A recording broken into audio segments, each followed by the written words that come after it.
see it in you. A need for something more. Your pockets are loaded down, but you're spiritually poor.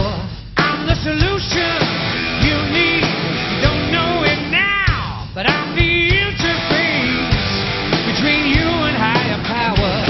How much do you want it? How much can you give? Can you give to make it better?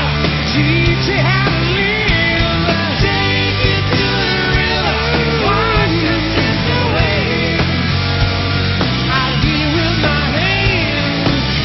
I'm a bona fide miracle man. Hi, we're at Old Sturbridge Village today, and we're going to tour the place and check everything out and have a good time. And it's the first Saturday I've had off in a year.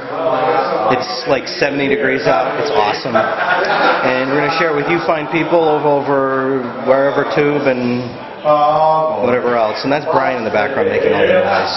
So enjoy. It should be interesting. We're going to turn back the clock almost 250 years, something like that. What you would be using is non-bead, because there's nothing to hunt unless you're hunting birds. And if you try and shoot a bird with that, it don't work that good. Mostly what you're getting are little shots smaller than this.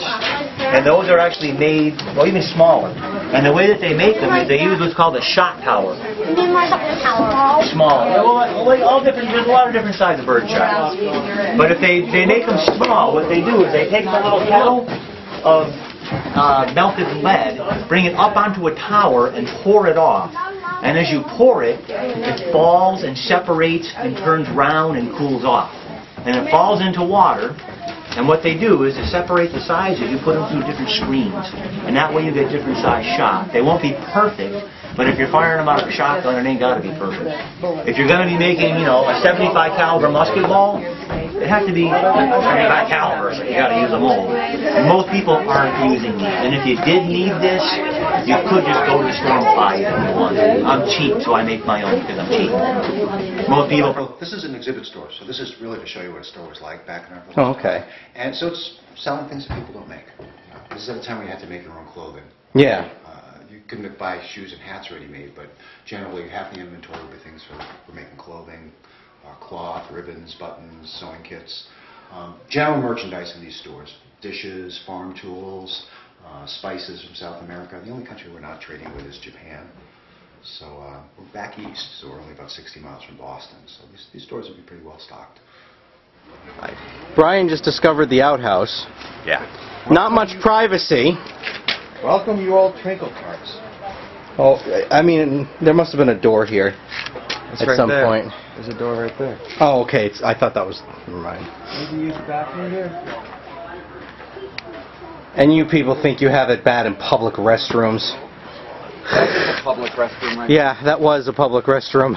there. Imagine sitting right next to the person with no privacy whatsoever. What do you talk about while you're, you know...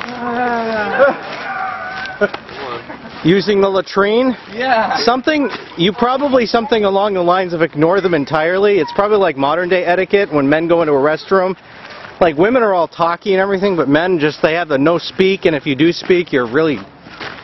Yeah. Yeah. Yeah, this guy was just a farmer digging clay off of his land. That's why he was the potter, is he had that clay right on his property.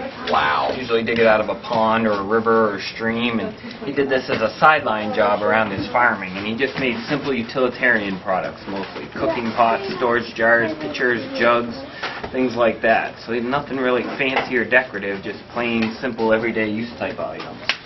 How lucky was that, though, to get a piece of land and you happen to have something that, well, everybody uses? You know, just a small percentage of your land is clay, that's good, but, you know, these guys are farmers, so you don't want a lot of clay on your land because nothing really grows in clay.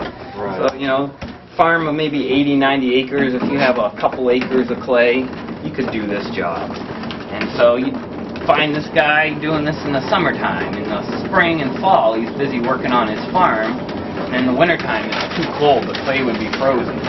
So if he came in here in March in 1830, you wouldn't see a potter working, you'd probably see a bunch of sheep.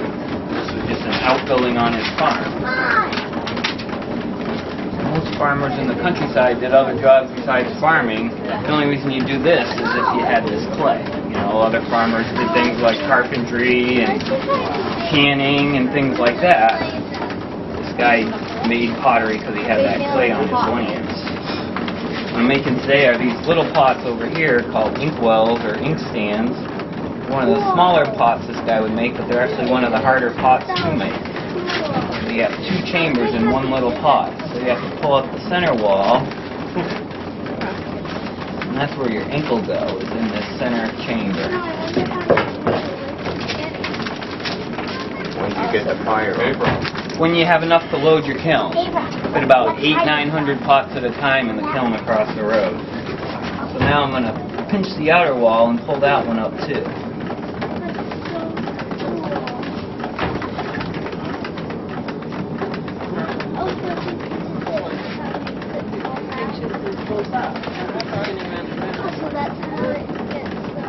Alright, now I have this piece of wood here, and this is what I use to shape it. So I set that up against the side, and it'll help shape it. Get it nice and flat and even.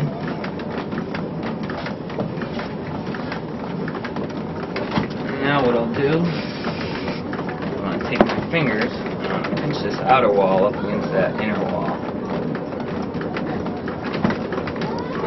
Take my tool and trim that off. Now I can finish shaping it. Take this tool and put it against the side, put it down on the top.